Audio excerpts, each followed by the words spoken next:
There are 13.7 million Americans on the other side of that screen right there. Hello? Hello. I'm talking to you because I work for you. And they deserve to see what is happening here. Traditional Medicare, real Medicare, pays doctors and hospitals directly for the medical services they provide. Medicare Advantage is a middleman that denies people care, then upcodes them to make them to look sicker, and then they pocket all of that public money, they pocket the difference in their own profit to pay their CEOs and to yield shareholder profit. To private insurance companies under Medicare Advantage, taking somewhere between $80 billion and $140 billion per year from the federal government that they then pocket in their own profits. That's a lot of your waste, fraud, and abuse margin right there. Georgia has the third highest number of uninsured Americans in the country. Catastrophic. And so the Republican majority has looked at the state with the third highest number of uninsured Americans and said, that's what we want to model our Medicaid system after. This catastrophic failure. This so-called failed model is the exact justification being used to push for nearly $1 trillion in cuts to Medicaid nationwide. According to her, the real goal isn't to fix healthcare. It's to free up money. And the reason they need that money is to fund a massive tax cut for the absolute wealthiest, specifically for those inheriting estates so large. She uses a $22 million house as the example of who gets the tax break.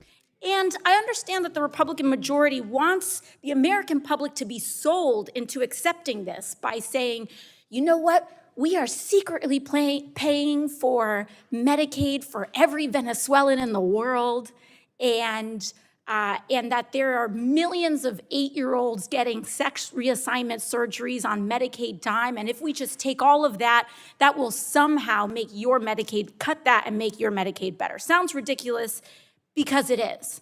What Republicans are saying is that if we make all of these cuts, we will then shift that and invest it into Medicaid for people who actually deserve it. But if that were true, then the top line number, our budget for Medicaid, would be staying the same, right? We'd be taking from undeserving people and giving it to deserving people, and that should even out. But that's not what's happening in this bill. This bill is cutting nearly $1 trillion in Medicaid spending overall. Why? Because down the hallway, they are trying to finance tax cuts for people who are inheriting $22 million houses. Because in 2017, Republicans and the Trump administration tried to increase the exemption of what you get a tax break on. If you used to inherit an $11 million house, you would get no taxes. You had no taxes on that, in that estate tax. They said that's not enough. We need no taxes on a $22 million house. Will the gentlelady yield? Expired, I have to finish. That expires now. And it costs a lot of money to extend that tax break up to $22 million. So to pay for that, they are doing this. They are modeling and completely retrofitting the United States Medicaid system to model it after the state with the third most catastrophic uninsured American number in the country. So the argument is simple. They're taking healthcare funds from the poor, using a failed system as the excuse, all to give a tax break to the ultra-rich. I truly believe this bill protects Medicaid for the future.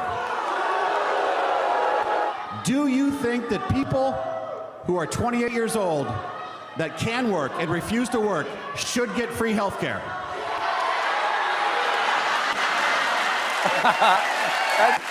Looks like that was not the response he was expecting.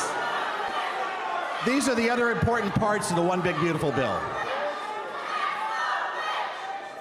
Next slide, please.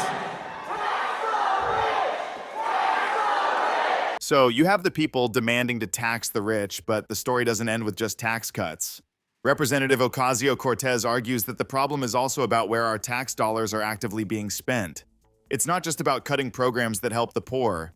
It's about increasing payments to massive corporations who, she alleges, are defrauding the system. This brings us to a tense exchange between AOC and Health and Human Services Secretary Kennedy.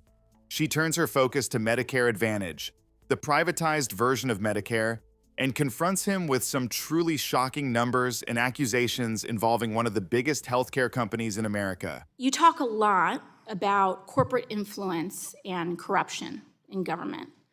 And this is an area that's very important to me, and it's an area that I do a lot of work in. I am, as a public servant, completely financially divested of any conflicts of interest with any healthcare companies, any stocks, any lawsuits that I would financially benefit from. Are you?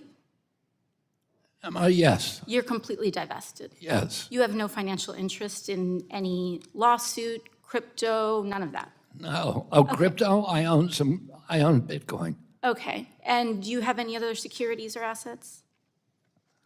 I don't. I mean, I had to go through this with the Office of Government Ethics, and I had a few interests that were very minor that I divested. Okay, just check. Secretary Kennedy, are you aware that President Trump's Department of Justice is reportedly investigating United Healthcare for criminal insurance fraud in some of their for-profit health insurance plans, like Medicare Advantage? I'm not aware of that investigation. For-profit insurance corporations like United Healthcare have been found to be defrauding public dollars of more than $80 billion a year? I'm not aware of that number, but You're I'm not aware aware that of there's that? fraud across the for-profit sector.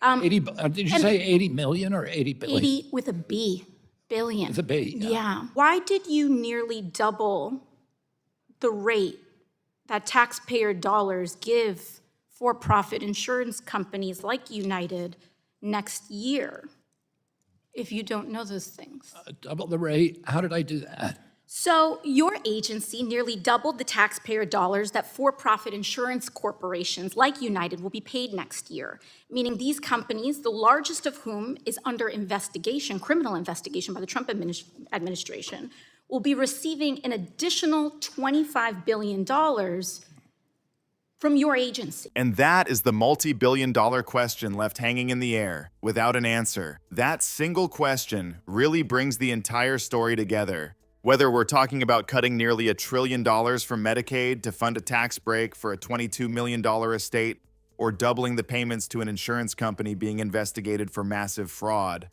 the core question remains the same. Why? The arguments we've seen today from Representative Ocasio-Cortez point to a system where, in her view, the answer is always the same. Public money is being redirected from the people who need it to the corporations and individuals who are already the most powerful. But what do you think? Is she connecting the dots correctly, or is she missing the bigger picture?